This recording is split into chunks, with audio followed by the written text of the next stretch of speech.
Today is Tuesday, November 26th, and this is William Michael of the Classical Liberal Arts Academy.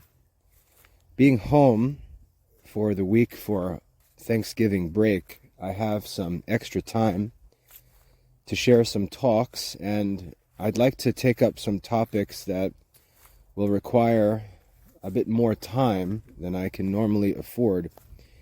And the main topic that I'd like to discuss is the role of parents in classical Catholic education.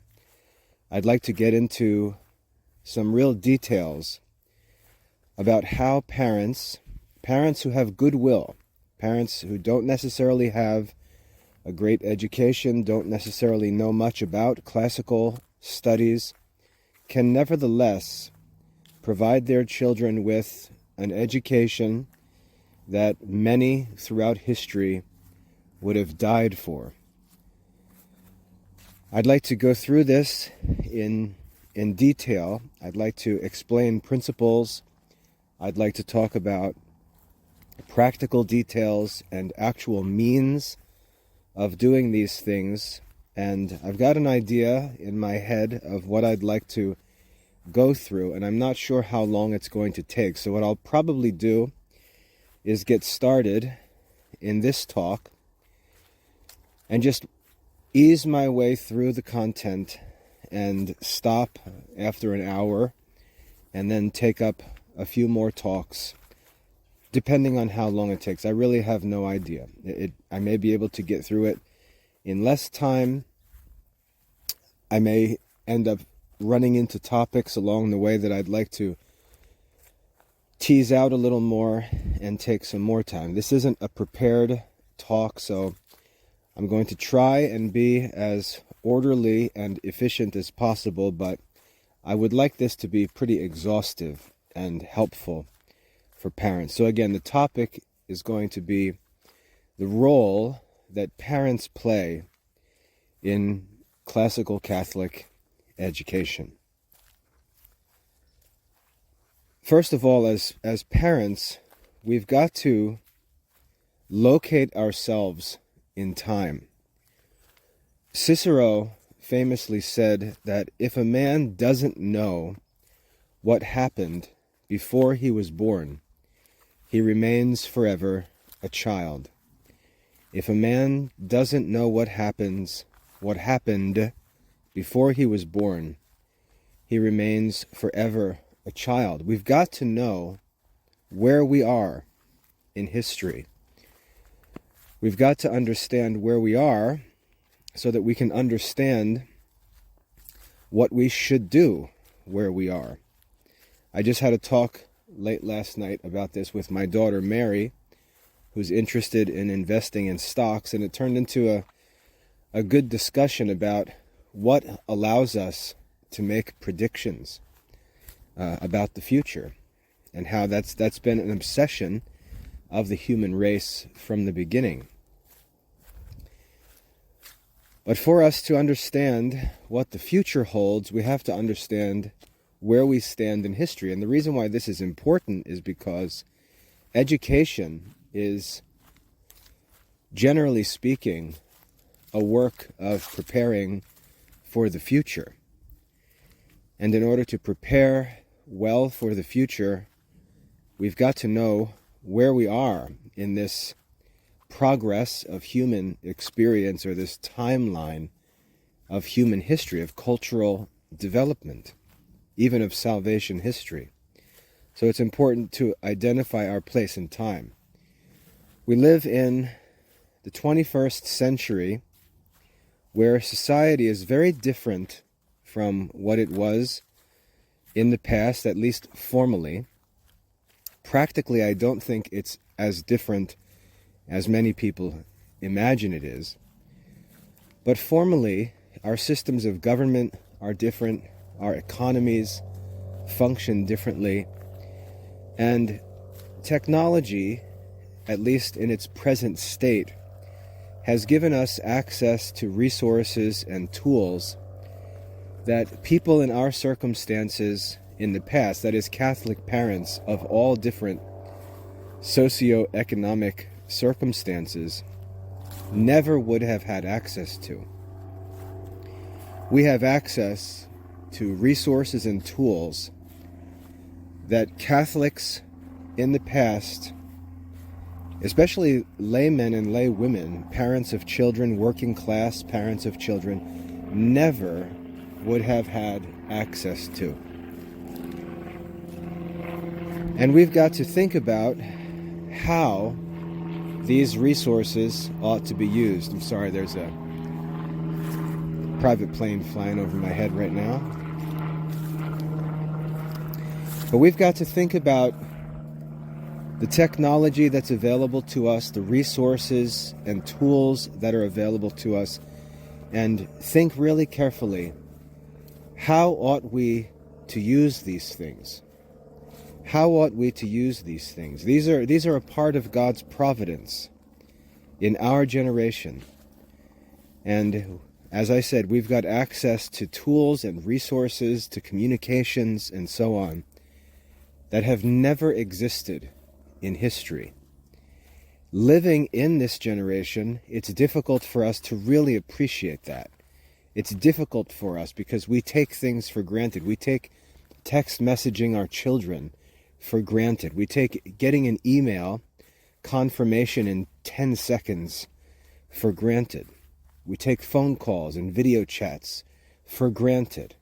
It's really hard for us to become conscious of how unique our generation is in history. And when we think about this technology, what often happens when we're lazy and just sort of going through the motions is that we take the technology and we use the technology to do old-fashioned things. We don't take the technology, think about the goals, and ask, how does this technology allow us to more effectively pursue and achieve these goals? What we tend to do with technology is begin with our own established activities and ways of doing things, and then take the technology and say, hey, look, this allows us to do that a little faster. But we find that much of what we're doing really doesn't make sense in light of the technology. And I'll give you a very simple example. Sending kids to school is an obsolete, unnecessary practice. Sending kids to school was necessary throughout history for a couple of reasons.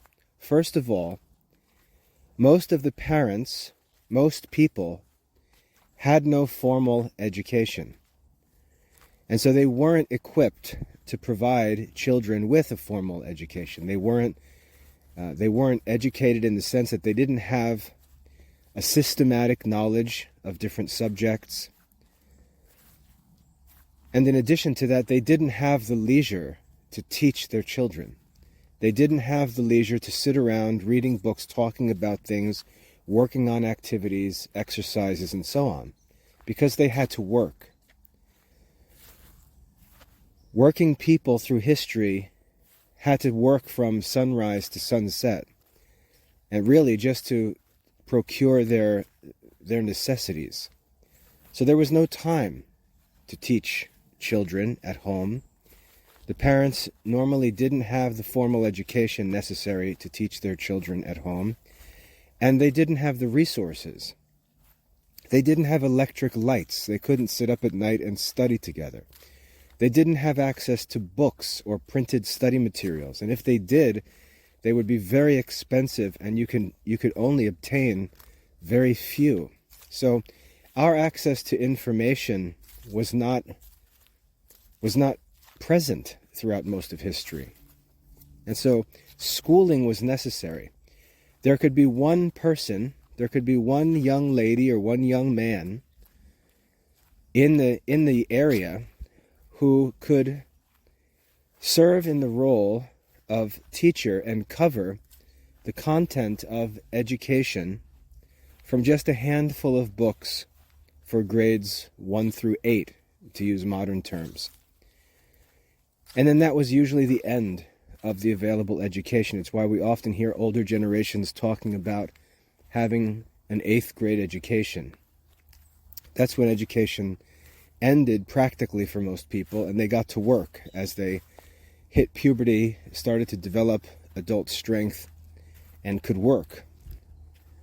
No one could afford to have kids in school when there was work to do. This is also why the school calendar is the way it is. If they could afford to have the kids away from the farm, it was during the quiet seasons, but once the work got intense, the kids had to come home and school would be in recess.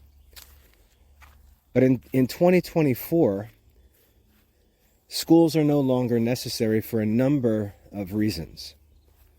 One of the reasons is that parents today generally do have a formal education, even if it's a modern education.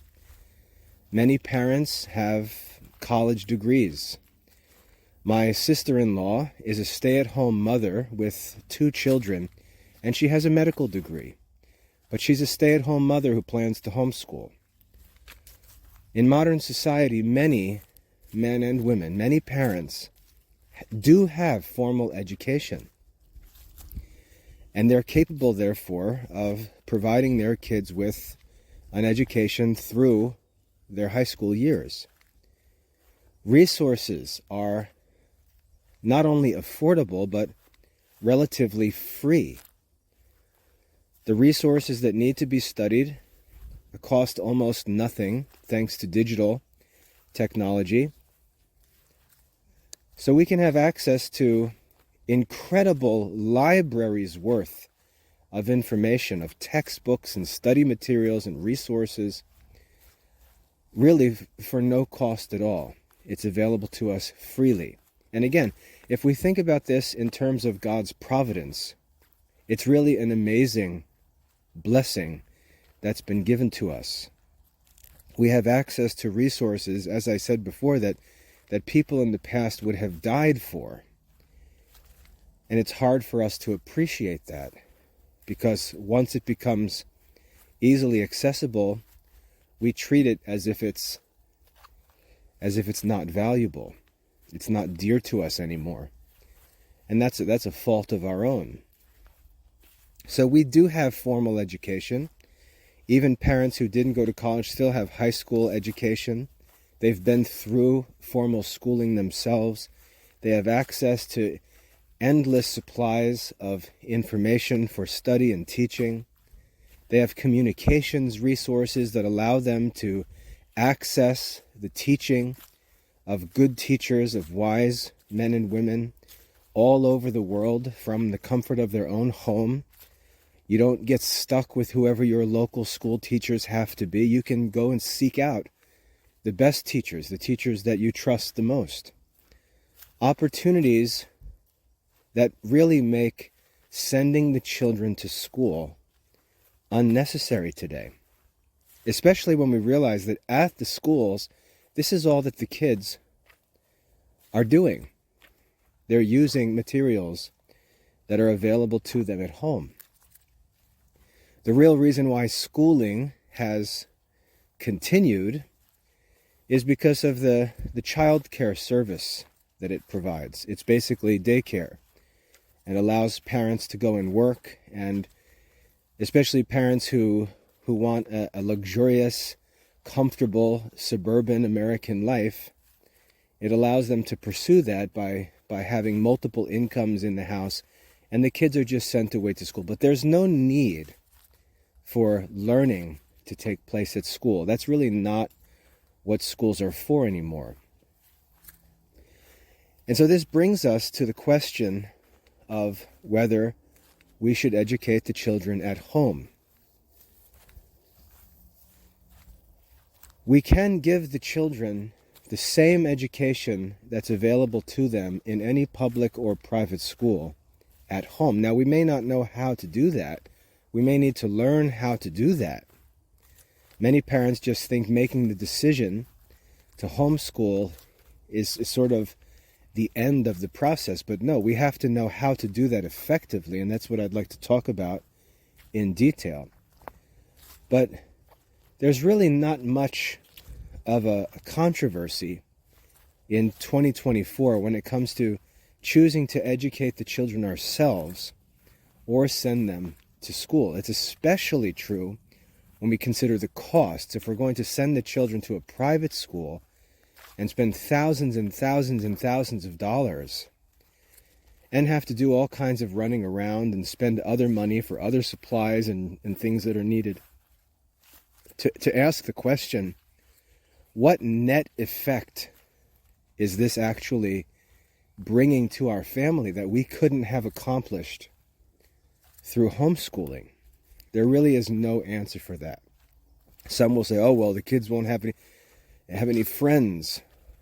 There's no reason why the making and enjoying of friends has been handcuffed to schooling.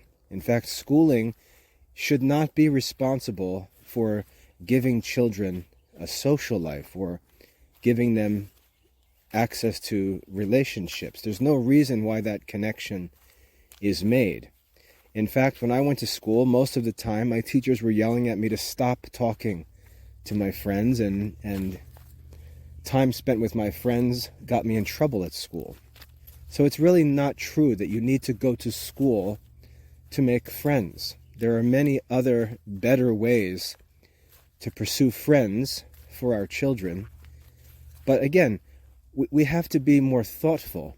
We've got to be more strategic. We've got to think about the goals that we have as parents, and then think about the means that are available for us to achieve those goals. Not just stupidly continue doing what used to be done and pretending like it's necessary and allowing ourselves to be told things that aren't true. Things like, your kids need to go to school in order to have friends. That's not true. Your kids need to go to school to play sports. That's not true. We've got to learn to examine these things that are said, because most of them are false. There's really no reason for kids in 2024 to go to school except that both of their parents need to work or choose to work, and they want the kids to go be someplace during working hours. So we have this opportunity to homeschool, and there's not much justification for doing otherwise. But at the same time, we've got to learn how to homeschool. And that's a whole other issue. Just because you have children, just because the Catechism says that you are the first or primary educator of your children, does not mean that you are an effective educator. Doesn't mean you know what to do. Doesn't mean you're going to succeed in doing it. It just explains the privilege and duty that you have as a parent. And it should be your concern, your study, to learn how to do it effectively. That's a separate issue. So I'd like you to just take time and reflect on the unique, providential, historical circumstances in which we live, and think about how they affect the education of your children. And I'd especially like to challenge you to think of this one concept. Instead of seeking to do what used to be done more quickly or more efficiently, what you should be asking is, in light of my goals, how can I use the tools and resources available to me to accomplish them more effectively? Also, we should be asking, if we have means of achieving goals more efficiently, should we raise our goals? Should we elevate the standards?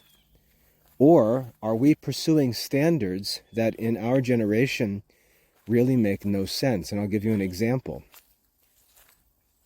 You'll commonly hear homeschooling families talk about how they can get all their homeschooling done in just a few hours a day, 2 hours a day, 3 hours a day. We get all of our homeschool work done. And they boast about this, like they're so efficient, homeschooling is so great.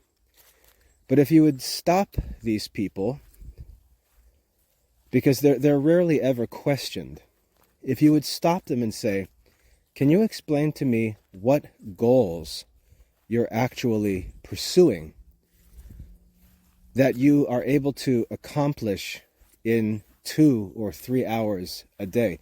What are these educational goals that you're working towards? What you will find is that inexplicably, these homeschooling parents have as their goals the goals of modern public school education.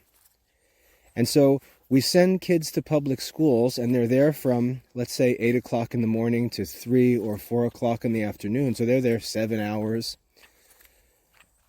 We say, well, there's so much time wasted in the modern school. They have study halls, and they've got gym classes, and they've got lunch time, and they've got time passing between classes. There's so much wasted time that if we bring the kids home, we can get that work done in just 2 or 3 hours. Aren't we so great? And you see that what they're doing is they're pursuing goals that have nothing to do with the context of homeschooling. They're pursuing public school goals at home and saying to themselves, telling themselves, we're finished today. We did it. We got everything done. All our work is done. But what they haven't done is questioned whether the goals that they're serving are appropriate for the context. Why are you with your children at home, especially if you're Christians?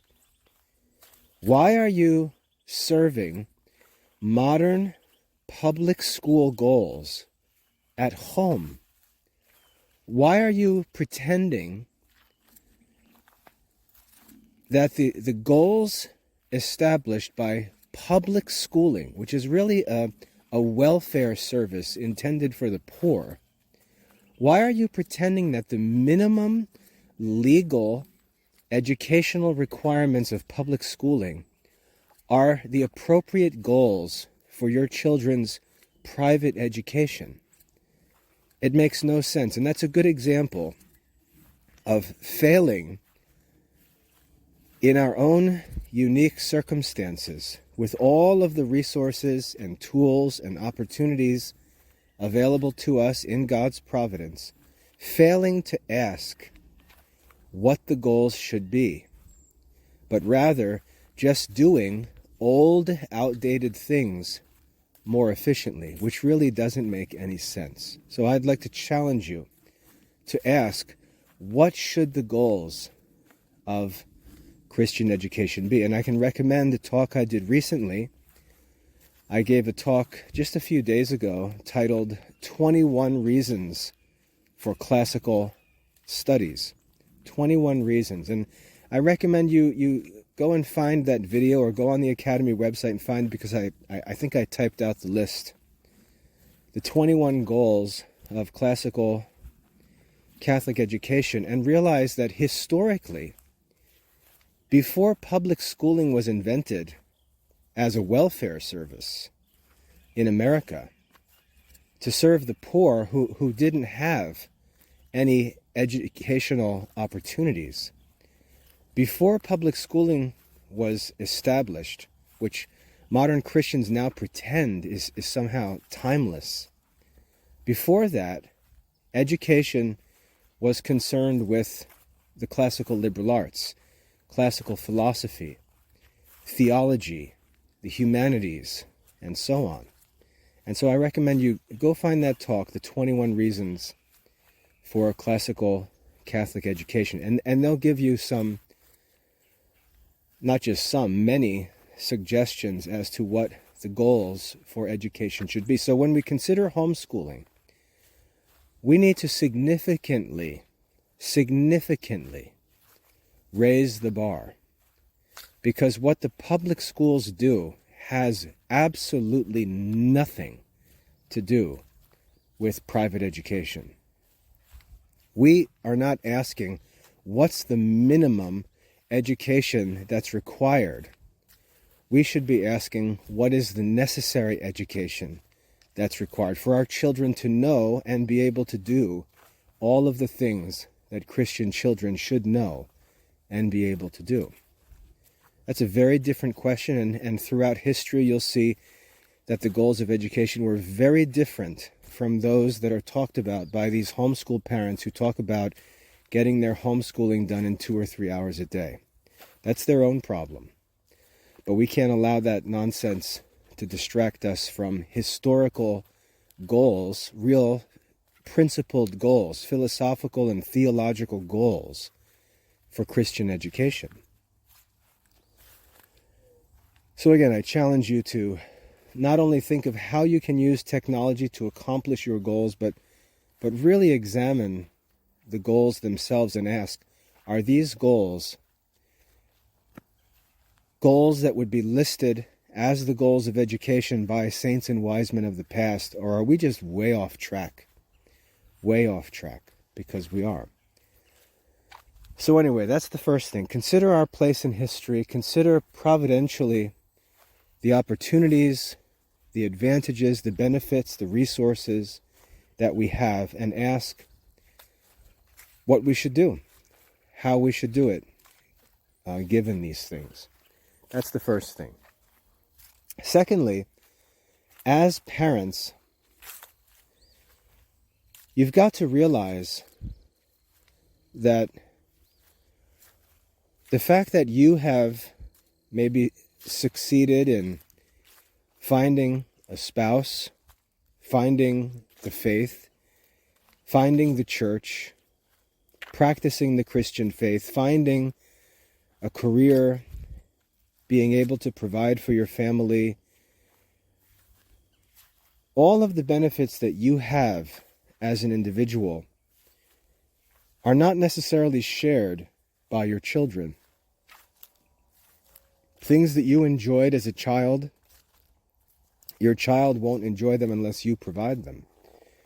And many Catholic parents make decisions to separate themselves from things, separate themselves from families, separate themselves from social institutions and social customs that they themselves benefited from, but that they take for granted, and they don't think about the effect that that's going to have on the lives of their children who won't have those things. And I'm talking about good things, obviously. We've got to realize how much our children depend on us to provide them with the education that they need, with the experiences that they need, with the healthy habits that they need, with healthy leisure that they need, with love and support that they need. Our children need us to provide for them very generously, very intelligently, strategically, sacrificially. They need for us to provide for them. We can't take things that we have received and that we have been influenced and helped by. We can't take them for granted and tell ourselves that our children don't need them. We've got to be careful. You know, it's one thing to say we're going to homeschool, we're going to give our children something better than we had. But what I often see in homeschools is parents saying, we're not going to do this, we're not going to do that, we're not going to do that, we're not going to watch that, we're not going to go there, we're not going to do this, do that, we're not going to. And there's no positive alternative. It's just this list of things that they're not going to do, that the children are not allowed to do, that they won't support, that they won't participate in. But if you ask, dude, what are you actually going to do positively? They really, for all of their tough guy talk about how they want to seek the truth and be holy and be faithful, when you really press them for any positive answer or alternative, you find that They have no intention of providing any superior or positive alternative. They're just pretending that by restricting, let's say, bad things, that's going to leave a good person. And that's obviously false teaching. There has to be good influence and good formation. There have to be positive solutions for the needs that our kids have. And many homeschool parents, like I said, they take this lazy route of listing all the thou shalt nots, but they don't provide the alternative, the good thing. And that just leaves us with ghetto culture. We just don't do anything. We don't have anything. We don't do business. We don't have money that we need. We don't have resources we need. We don't have social connections that we need. And we live like ghetto people. No culture, no connections, no solutions, no positive, good institutions, and so on. It's just a culture. It's like a negative culture. In some ways, I guess we could call it a culture of death, of cultural, social, intellectual death. But that's common among Christians who have more of a puritanical view of life, which is influenced by false teaching, false beliefs about the nature of man. They tend to believe that man is intrinsically, or by nature, he's good, and he's corrupted by man-made things. And he ignores the reality that man is by nature evil. And while he can be made more evil by being corrupted by evil things produced by evil people, if you strip all of those evil things away from a human being, that human being is still evil. And he has to actually, as the scripture teaches, cease to do evil and learn to do good. So we can't just think that stripping away evil influences leaves us with something good. We have to learn to do good. We have to create good things. And that's a real challenge that modern Christians like to shy away from. They don't like to solve problems positively. They like to just be reactionary critics. But reactionary criticism doesn't actually solve any problems. It's actually a cop-out.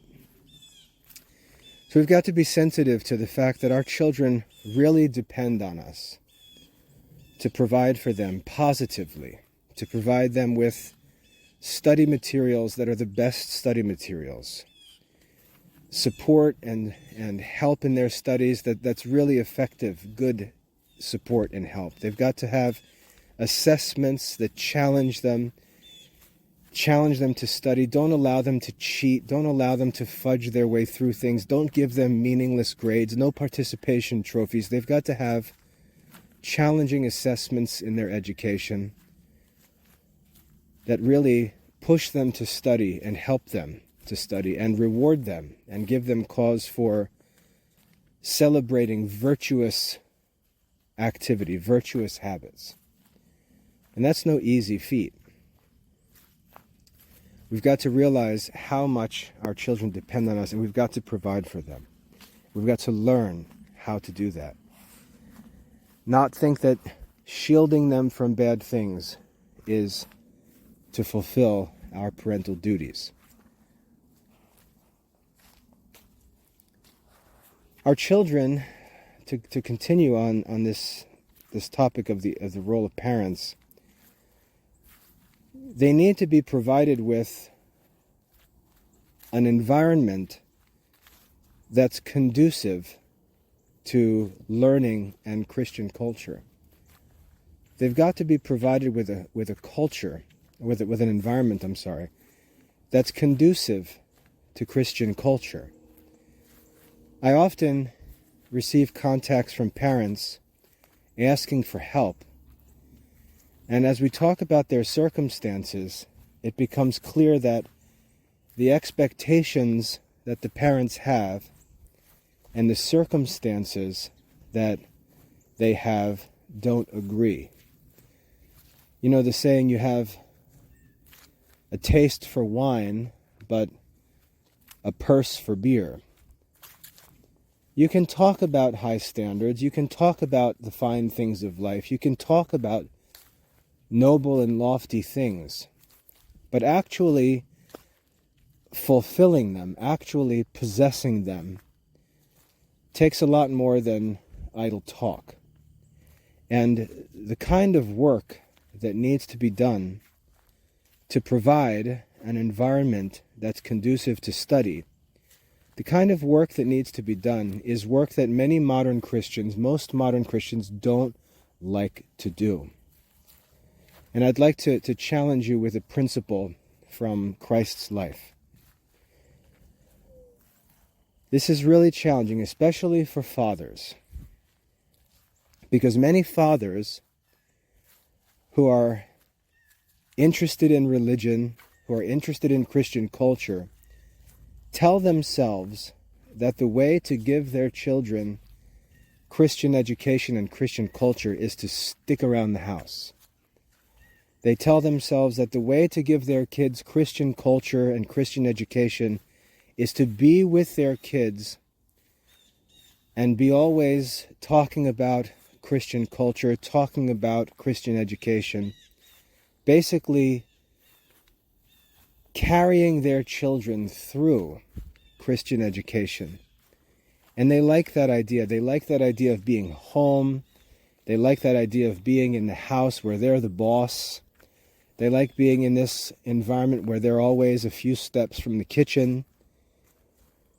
They like this idea of being home where there's no competition, there's no supervision, there's no accountability for work done, no accountability to the market, no accountability to one's bosses or superiors or coworkers, no awkward sales pitches or need to do things that are not comfortable. You can sit in the comfort of your own house and just play religion.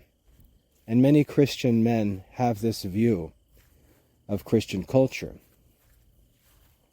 It's all selfish, because they seek a life that's comfortable for themselves, that really denies the children the things that the children need. The children end up not having the resources, the environment,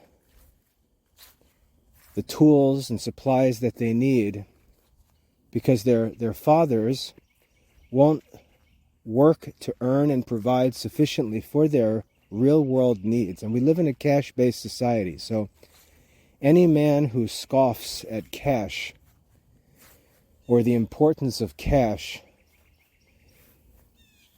is not talking in a way that is reasonable in our modern context. We live, unlike ancient people, unlike medieval people, we live in a cash-based society. We live where there's a large global marketplace, global economy. Things are bought and sold. Everything we need is obtainable with cash.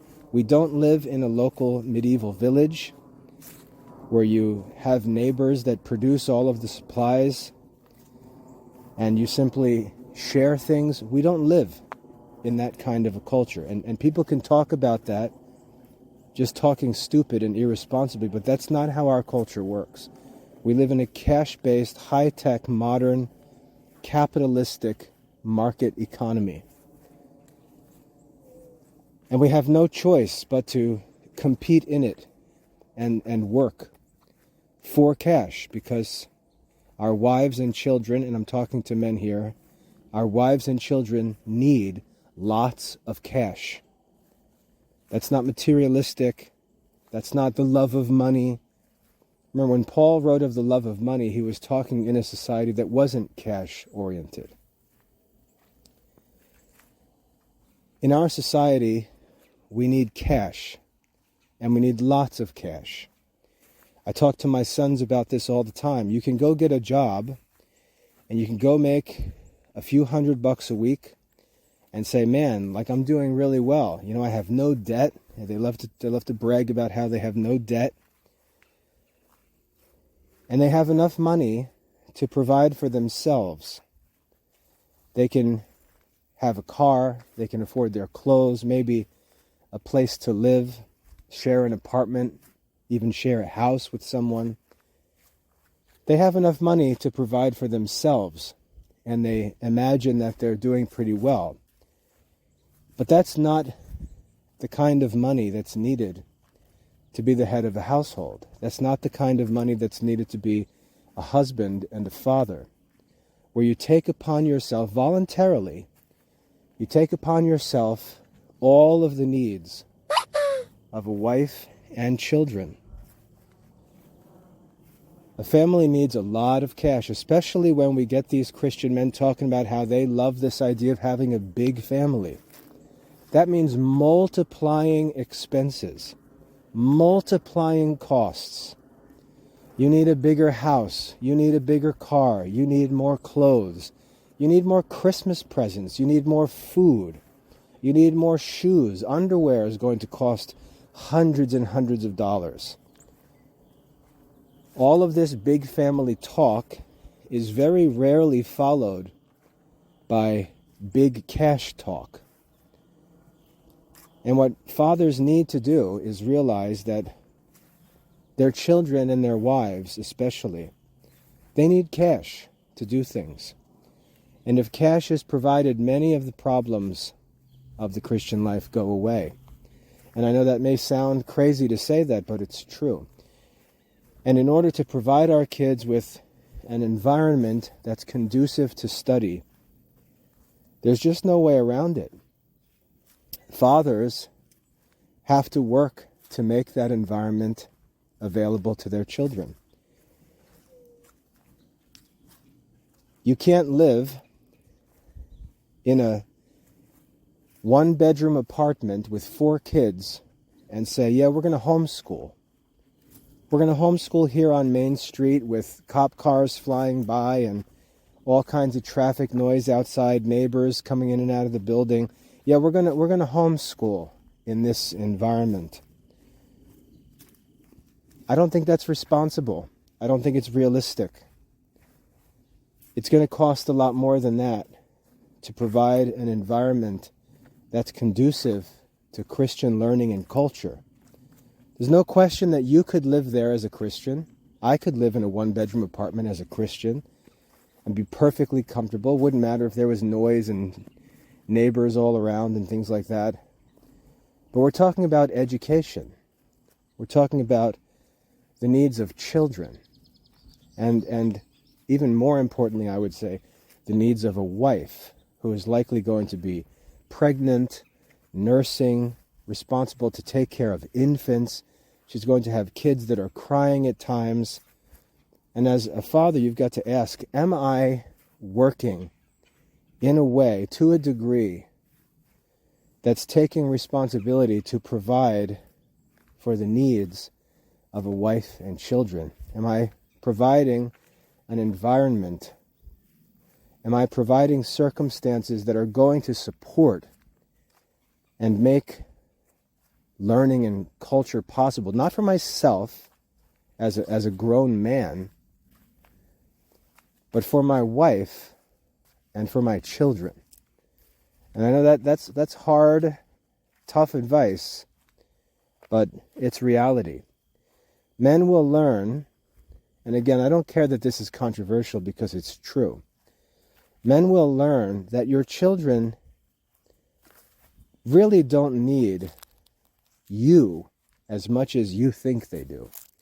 You're not the wise, sanctifying influence that you imagine yourself to be. And if you would provide a good environment, good resources, good circumstances for your wife and children, many of the problems of family life that men think being home allows them to solve, those problems wouldn't exist.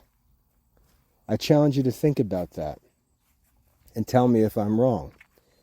Many of the problems men would like to stay home to resist wouldn't exist.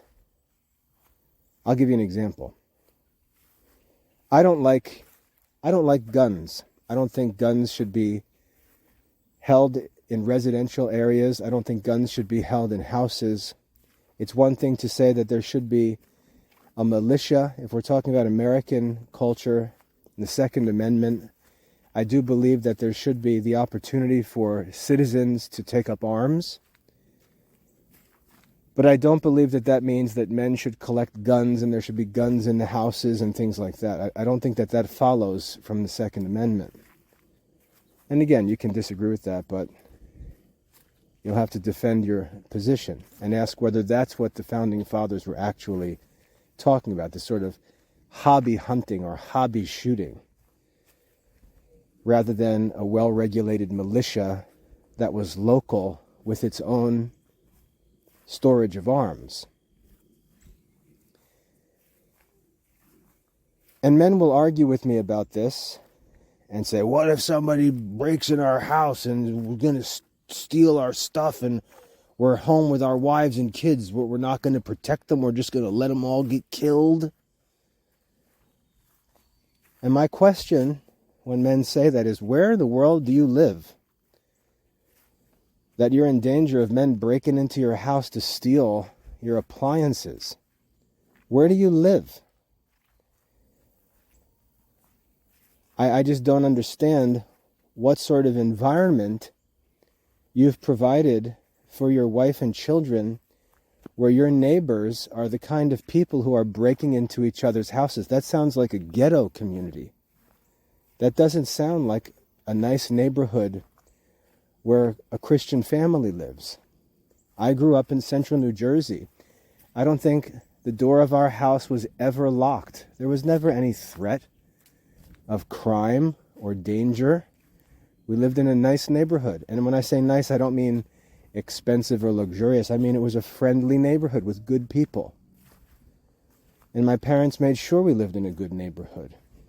I live out in the country. Nobody's gonna break in my house and steal my television. And if they did, I wouldn't pull out a gun and blow them up for it. So this whole, you see how this whole argument, why a man needs to have guns, because he needs to protect his wife and kids. If we just step back and ask, is that how an intelligent person would plan to protect his wife and kids? By putting them in a dangerous environment and threatening to blow people up who try to hurt them? I don't think that's how an intelligent person would provide his wife and children with a safe environment. And that's just an example of how this thinking goes, where we ignore the environment, which is in our control, and then pretend that these solutions we have are necessary, when we're really dodging a deeper issue, which is, why not provide for better circumstances and not put your wife and children in a situation that's going to prove to be impossible, or that would require some ridiculous solution like a father staying in the house all day. And again, I know this is controversial, but it's true. And I challenge you to think about it. And if I'm wrong, then prove it. Prove that I'm wrong. Again, not with words, not with promises of what you're going to do or how you're going to be different or how your family's going to be different in the future. There's always this talk of young parents about how all the problems other people have, they're simply going to avoid them, even though they do the same things. I'd like to see some different results come out of those circumstances that I talk about, where men imagine that being home is going to make for a good Christian family, rather than being more generous in provision. So think about that. But we've got to provide our kids with an environment that's conducive to learning. Recently I used the illustration of a greenhouse in a talk, and I would use that again here. We build a greenhouse because young plants need special conditions to grow in. They're young, they're easily influenced by the elements, they're weak, they're not expected to resist adverse conditions, and so we build for them greenhouses or nurseries which are conducive to their growth as plants. They block out the harmful influences and they actually increase the good influences.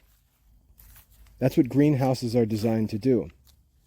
And a home for a family with young children needs to be thought of as a greenhouse. A home for a family with young children needs to be thought of as a greenhouse. It needs to be safer than a house where adults live by themselves. It needs to be positively conducive to the formation of Christian character. It needs to shield the children from harmful influences, even if those influences don't threaten the parents. Even if those influences wouldn't threaten a teenager, let's say, they certainly will influence a young child and prevent him from growing as he should. But again, as I mentioned earlier, the environment also has to positively foster good character. It's got to positively foster good character. And so we've got to ask ourselves, what is that good character that needs to be fostered in our children? And does the environment in which we're raising them actually help positively to foster good character? That's a challenging question. So for example, if you're living in a busy place in town where there's a bar across the street, and there's all kinds of troublemaking kids out in the road, and you've decided that you're going to live right there because you got a good deal on the house or the apartment, you're really not providing for a house with a wife and children. You're not thinking of the house as a greenhouse where good character is going to be fostered. You're thinking of the fact that it was a good price. And it's just not going to be conducive to growth.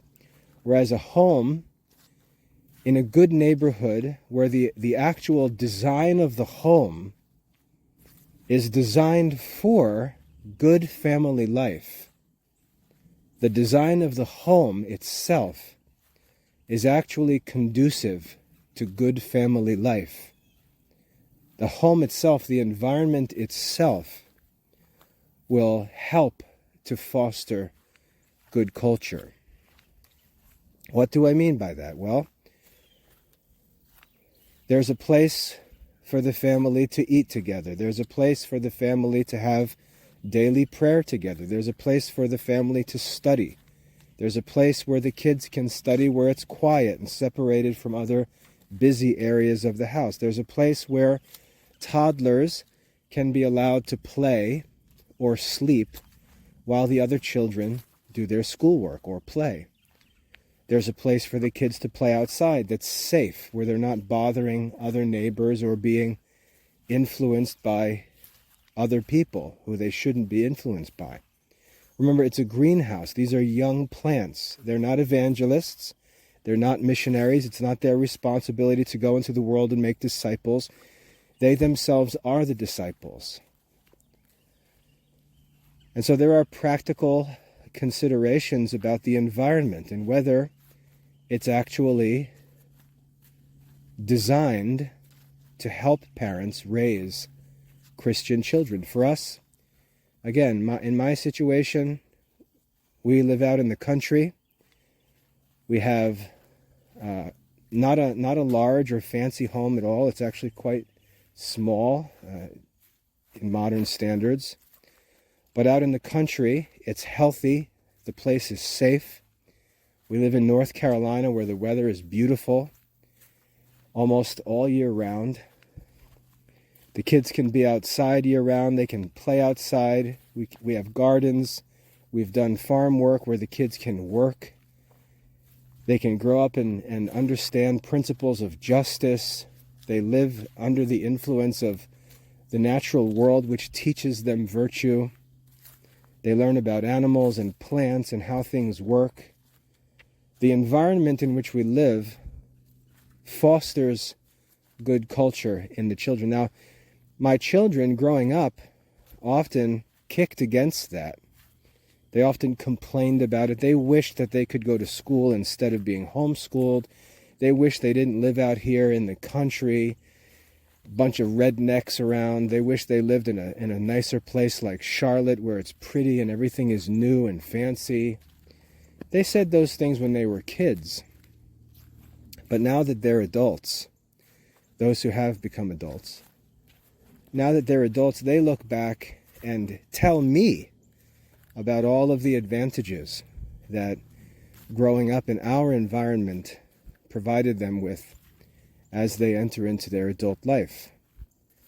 And I have the satisfaction of saying, I told you so. But the environment contributes to their formation, to their education, to their upbringing, and so on. And that's a very deep topic to think and talk about, which probably not enough is said about, but it's important. Many people, when they're thinking about buying a house, they're thinking about hosting guests rather than educating and raising their children. Whereas when we think about a home, for example, my wife gave birth to 3 of our 10 children in our home. And for my wife, she got to a point when she got a little older where she just hated the idea of having a child in the hospital and insisted on having the children at home. And so we had to consider whether the home was prepared for a home birth. So there's lots to think about in terms of how the house, how the home is arranged, how it's designed. Who is it designed for? Is it designed for a family that has no kids? Is it designed for a family that's got a bunch of kids? Do the practical arrangements of the house make sense for what's actually going to go on there? Just think about how imprudent. Remember, prudence is a virtue. How imprudent is it to purchase a home where you intend, as a father, to have a childbearing, child-raising wife and homeschool children, where the house is totally unequipped and inappropriate for those activities. And then putting your wife and kids there because it's cheap and saying, tough luck, offer it up. I want the same results produced in this poorly equipped home. And you have to find a way to overcome the obstacles created by the home that I've provided to satisfy my irrational desires and expectations. And that's true for many families. There's lots of stuff to talk about here, and I'm biting my tongue. Because I think so much of what parents do is focused on their own social plans and their own social activities when they think about where they'd like to live or how their house should be arranged or what their house should look like and so on. It's designed for their social life or for their own leisure rather than the actual needs of the mother and children. And that's a big problem. So the children depend on this kind of preparation and planning and provision from parents. And when I talk to young parents, especially who are just getting into homeschooling, they're often very zealous and they're just obsessed with concern for their children. They want to give their children the best of everything. It's really the most beautiful time of life where the parents are thinking of almost nothing but their children.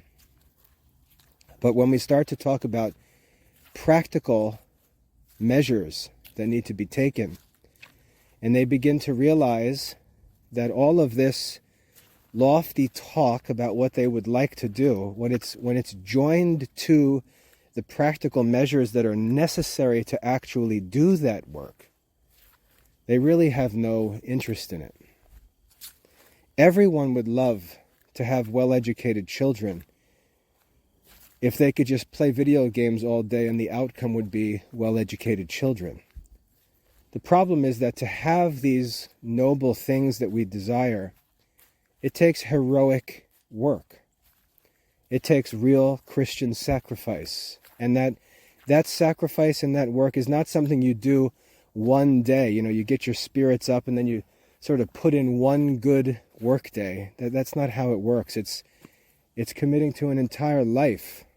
Committing to an entire life of self-sacrifice, of preparation, of provision, and so on. And parents have to commit to that. Now, as I start to talk about these things, you can have two negative responses. You can say, baloney. We don't have to do all that crap. We can just keep it our own way. We know what we're doing. We can do this, and we don't need to listen to that talk, all of this talk about houses and money. You can say that, but you haven't accomplished your goals yet. And I'm warning you that these practical things, if you look around at homeschool families that are successful long-term, I'm not talking about arrogant 28-year-old parents with 4-year-olds who are bragging about all the things they're going to accomplish. I'm talking about 50-year-old homeschooling parents who have done it. They will tell you how important the practical measures are. And you will see that the parents who take the practical measures, they're usually the ones who are successful in homeschooling. And I would not deny that there is a direct correlation between having families where the fathers earn a significant amount of money and the quality of the homeschool experience for the kids. We can't pretend like children that money doesn't matter. It certainly does matter because we can't do everything by ourselves. We need the help of others. We need the resources and services of others to help us. And the way that our society shares those things is through cash. And that's just the reality. The other possible reaction is just to say, if that's true, that that's what's necessary for homeschooling, then I'm not interested. I'm just sending the kids to school. And I would argue that that's really the reason why most people do send their kids to school, because they really have no interest in living the life that would be necessary to educate their own kids and provide them with something far superior to what's going to be available to them in a modern school. And so I'd like to challenge parents, because I think that these desires are not selfish, they're not materialistic, they're not worldly. Like the New Testament warns us that we pray, but we do not receive what we pray for because we ask amiss, so that we may spend what we ask for on our lusts. I'm not saying that we should seek anything for our lusts. I'm saying we should seek good things that our children need. Jesus said, do not be anxious for your life. He said, your heavenly Father knows you need these things. And so I think we have to learn to be a little more responsible as Christians and not think that penniless living is God's will when people around us have needs. I think we have to be more confident to say, I need to pray that God would provide us with more money, or with a better house, or with a better set of circumstances. I need to pray that God would help me to get a promotion and make more money. I think those are responsible parental prayers and desires, because we're not seeking those things for our own sake. I'm not seeking to become wealthier so that I can buy myself a fancy truck and impress the boys. I'm not asking so I can have the kitchen renovated, so I can have the ladies over and we can sit around talking about the new oven. I'm talking about growing in resources so that I can provide generously for the needs of my family. Needs that are not crazy, but are real. And it's that practical responsibility that I think is lacking in modern Christian circles. We're a culture, as I said, of reactionary critics. We're a culture of excuse making. I've talked in the past about loser culture, where people are content to lose as long as they have someone to blame or some excuse to hand off. To actually accomplish things, the kinds of things we talk about, to pursue them and accomplish them, requires material resources. Even Aristotle teaches this. He teaches that riches are necessary for happiness because they're the means by which we do good works. And we have a lot of good works that need to be done in raising our children. And it's going to take money. It's going to take resources. It's going to take all kinds of prudence and planning and provision, all kinds of virtue. And so if you're getting started in homeschooling and you've got a little one, and you say, hey, Mr. Michael, what would you recommend? Our son is 3, 4. What would you recommend we do to help him get ready to study in the Classical Liberal Arts Academy? My advice would be to attend to these practical things. Stop worrying about phonics lessons. Stop worrying about reading lessons. Stop worrying about what books you have in the house. No, you've got it backwards. You better think really carefully about whether you have the resources that you need to undertake the work of homeschooling, whether you have the environment that you're going to need to educate your own children. If you have children of different ages and you're going to have infants and toddlers and elementary age students, you've got to think about the place where you live and ask, how are we going to actually do this? How are we going to actually organize and use this space so that we can accomplish our goals? And if you find that there's no way that we can pursue these goals in this environment, then the best thing that you can do for your kids is get a better environment. And that's just my honest advice, especially when the kids are young. When the kids are young, they really don't need much. Don't get into all these wacky theories and fads about how everything is set in stone by the time the kids are... That's just crazy nonsense. You're going to be with your kids for 15, 20 years. And you've got to really think carefully about whether your goals are matched by your preparation. Whether your goals are matched by your provision.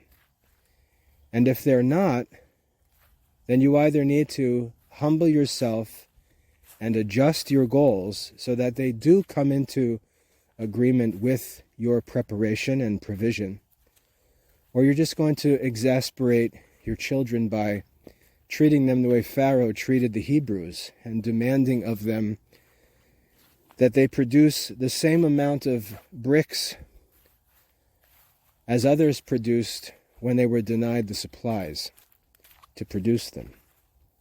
That's common in many homeschool situations. Parents talk about expectations as if saying the right things when it comes to goals is somehow the proof that you're a good parent, that you answer the questions correctly. What are your goals in homeschooling? Oh, my goal is to raise children who know, love, and serve God. That's very nice. Now let's talk about how you're actually preparing and providing for that to be done. And all of a sudden the answers stop. We've got to take this work of parenting, being parents, acting like parents, living like parents, which has as its significance providing for the needs that we know our children are going to have. We know the needs they're going to have, and the question is, are we making preparation and provision for them? And as I said before, it's much more important that fathers do this work than that they pretend that sitting around the house reading kindergarten readers to their kids is what's really going to help those kids. Those kids need fathers that provide generously for them and make prudent preparations and generous provisions for the needs that they're going to face. So anyway, I'm going to cut off there. As I said, this would likely take a number of talks. We're just getting started still. But we're going to dig into the role of parents in classical Catholic education. And if you find this talk challenging, I encourage you just to relax and continue with me through it. We have to raise the bar. We have to take responsibility for the challenges that we face. And I'm very confident that even if this sounds very challenging, even if it's difficult to hear, we can do it. We can do it. It's not asking too much. I think that God will help us if our intentions are generous and good as parents. I think the resources that we need are available to us, but we have to commit to seeking it honestly and realistically, and then pursuing the means, because they are within our reach. So I'll continue this talk in the future, but I hope that's helpful for right now. And feel free to comment on the video. I'm sure there will be negative comments because these fathers are not going to like to hear this stuff. But as a 50-year-old man who's already homeschooled and raised adult kids, I'm ready to stand on the things that I've said. But like I said, if you continue with me and go through this, I won't criticize. I won't be a reactionary critic. I'll also provide an explanation of the way positively. So I hope that helps. God bless.